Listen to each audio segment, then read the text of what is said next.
കളഞ്ഞിരുന്നു. അത്രയ്ക്കും വലുപ്പമുള്ള ഒരു പാറമടക്കുളമായിരുന്നു ഇത്.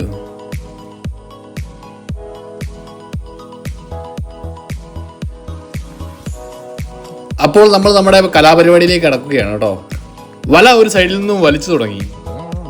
അടിയിൽ മുഴുവൻ ചേറായതുകൊണ്ട് തന്നെ വല വലിച്ചുകൊണ്ട് വരാനായിട്ട് കുറച്ച് കഷ്ടപ്പെട്ടു. വല വലിച്ച് മീനുകളെ കരയിലേക്ക് കയറ്റാൻ ശ്രമിക്കുന്നതനുസരിച്ച് മീനുകൾ ചാടിപ്പോകാൻ നോക്കുന്നുണ്ട്. പക്ഷെ നമ്മൾ എല്ലാ വശവും അടച്ചുകൊണ്ടാണ് മീനെ വലിക്കുന്നത്.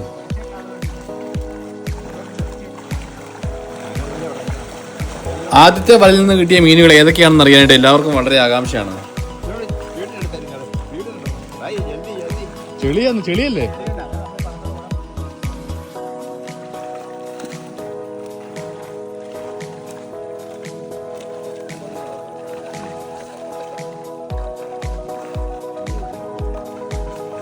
അങ്ങനെ ഒരു തരത്തില് വല വലിച്ച് നമ്മൾ കരയിലേക്ക് കയറ്റി.